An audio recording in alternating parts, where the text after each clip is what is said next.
So guys, I have a video for you today, and it's going to be the 10 best baseball players of all time. I'm going to tell you why, and I'm going to tell you what they did that got them to the Hall of Fame or got them put on the list, and what they did in the MLB that really helped them survive the top 10 of all-time baseball players.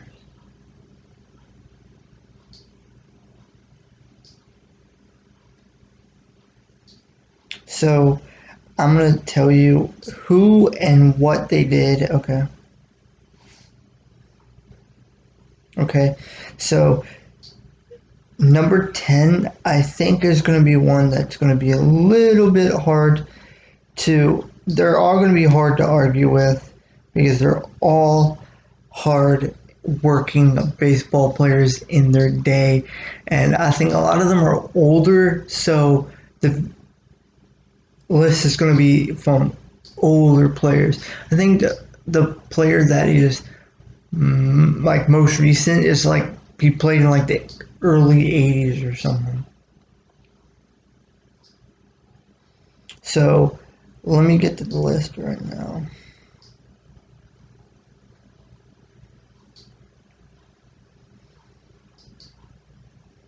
I didn't do Bleacher. I did one from ESPN.com because ESPN.com is more of a reliable one than Bleacher, because Bleacher Report can give you a false statement and ESPN, I think, is more like reliable.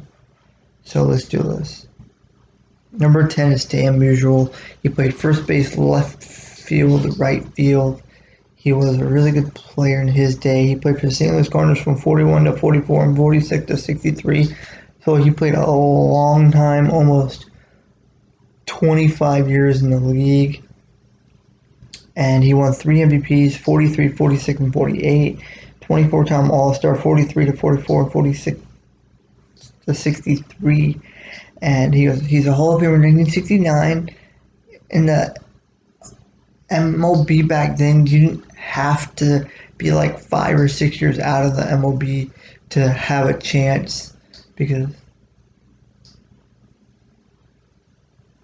and he played in 2 All-Star games in 59 and 60 and 61 and 62. 3-time champion, 42, 44, and 46. And he had 331 career average. He had a 976 OPS. He had 3,600 hits, almost 500 home runs, and he had almost 2,000 RBIs, which is insane.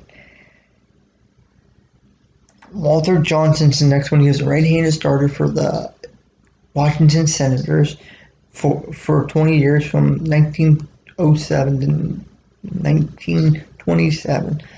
AL MVP twice in 1913, 1924. He's like one of the only pitchers to ever win it twice. I think Randy Johnson might have won it once.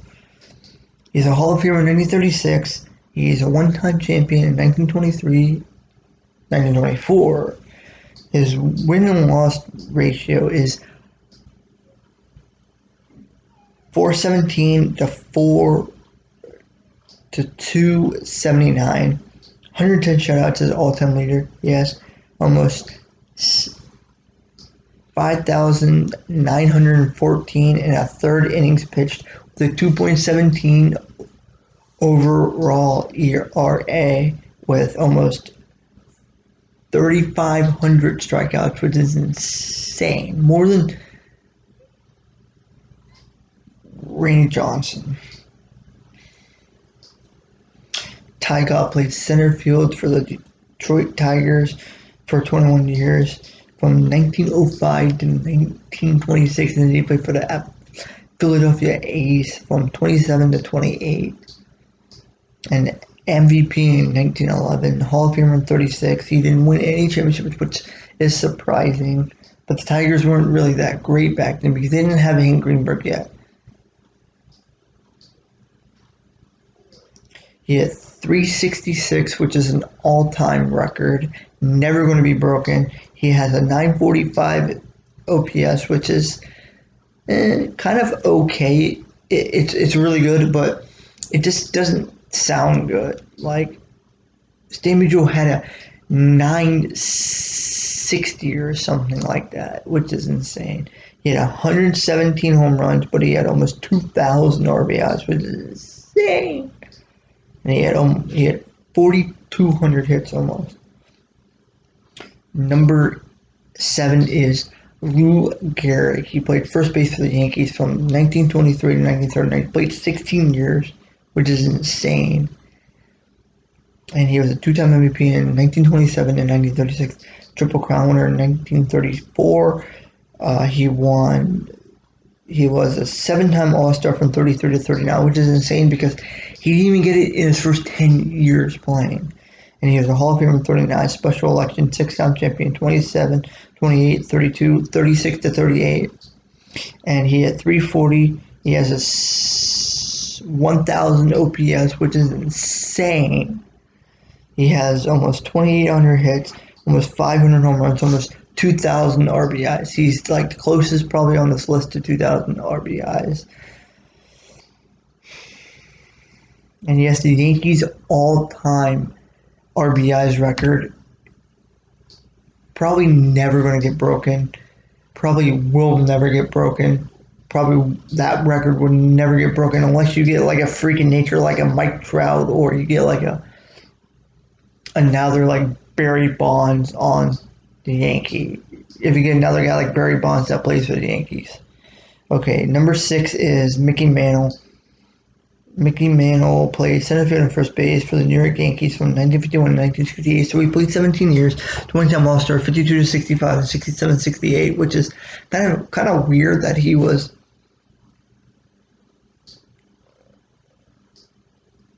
and Triple Crown winner in 1956, 3-time MVP, 56, 57, 62. It was kind of weird that he wasn't like MVP in between that. Gold Glover in 62, Hall of Famer in 74. He played in 2 All-Star games in 59, 60, 61, and 62. So he did that, which is insane. And he was a 7-time champion with the New York Yankees, 51 to 53, 56, 58, and 61 to 62. He has a 298 batting average, which is probably the worst batting average on this, but he's probably got the most championships. And he has a 977 OPS, which is insane. He has almost 2,500 hits, which is insane.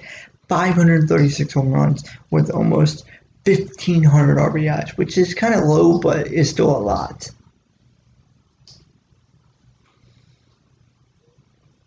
Barry Bonds is number 5 on this list. We're in the top 5 of this list. Left field, he played for the Pirates from 86 to 92, and then San Francisco from 93 to 07. He was a 7-time MVP, 90, 92, 93, 01 to 04, 14-time All-Star, 90, 92, 98, 2000 to 2004, and then 2007. 8-time Gold Glover, 90 to 94, 96 to 98, and 12-time Silver Slugger, 90 to 94, 96, 97, and then 2000 to 2004. Championships done, he had 298, which is low, but still really good. And he has a OPS of 1,056, which is 1,051, which is insane. He has almost 3,000 hits. He has 762 all-time home run leader, but not in our minds because he was taking steroids in my time. In the 2000s, he was taking steroids. So he has almost 2,000 RBIs. He has almost 2,600 batted balls, and he has 600, almost 700 intentional walks. Number 4 is Ted Williams. He played left field for the Red Sox from 39 to 42, and then 46 to 60. 2-time MVP, 46 to 49. He was a two-time Triple Crown winner, 42 to 47. No one has won the Triple Crown twice. 19-time All-Star, 40 to 42, 46 to 51, then 53 to 60. It was kind of weird that he wasn't like in between then. Hall of Famer in 66, he played in 2 All-Star games in 59 and 60. That means he like started 2 All-Star games. Like he was in the 2 All-Star games, but he started the 2 All-Star games. He won none. He had 344 batting average. He had a 1,116 OPS, which is killer to have. He almost had 2,700 hits, 521 RBIs, and almost 1,900 RBIs, which is insane. Number 3 is Hank Aaron. He played for Milwaukee Braves from 54 to 65, Atlanta Braves from 66 to 74, and the Milwaukee Brewers from 75 to 76. He played for 22 years, but most people remember him on the Braves. 24-time NL All-Star from 55 to 74. He had an AL MVP, NL MVP in 57. AL MVP was 75, 3-time NL Gold Glover, 58 to 60. Hall of Famer. He played in 2 All-Star games, 59, 60, 61, and 62. He won 1 championship in Milwaukee in 1957. He had a 305 batting average, which is insane for like now to have a career because pitching is so insane these times. He had a 928 OPS, which is low but still really high. He had almost 3,800 hits, which is insane. He had 755 home runs. He has almost 2,300 RBIs. 2,300 RBIs is his all-time leader. He had 600, almost 6,900 total bases. Number 2 is Willie Mays. Willie Mays played so good. He played for the San Francisco Giants from 51 to 52, 54 to 57. San Francisco Giants from 58 to 72. I remember him on that. And then the New York Mets from 72 to 73. I wasn't born then, but I remember like watching like old tapes of him and everything for the Giants. Rookie of the Year, 2-time MVP, 54 to 65. Rookie of the Year in 1951, 24-time All-Star from 54 to 73, which is insane. No one has consecutive All-Star games like him except for probably like Derek Jeter or probably like Pete Rose or probably like Mike Schmidt or something. Mike Schmidt, I think, played from 1968 to 1985. He was 12-time Gold Glover from 57 to 68, and he was a Hall of Famer from a Hall of Fame class in 79. He played in 2 All-Star games, 59, 60, 61, and 62. 1 championship with the New York. He had a batting average of 302. He has 941 OPS. He almost has 2,300 hits, 660 home runs, and he has 1,900 RBIs. Number 1 player is Babe Ruth. Right fielder, left-handed starter. He played from the Red Sox from 1914 to 1919. He played for the New York Yankees from 1920 to 1934, which most people remember him as. Most people remember him because they show old Yankee games. That's what they're going to old baseball games. That's what they're going to show him on the Yankees and Boston Braves from 1935. He was an AL MVP in 1923, 2-time All-Star in 34 to 35. Hall of Famer in 36. That's surprising that he wasn't a Hall of Famer in any of those Yankee years.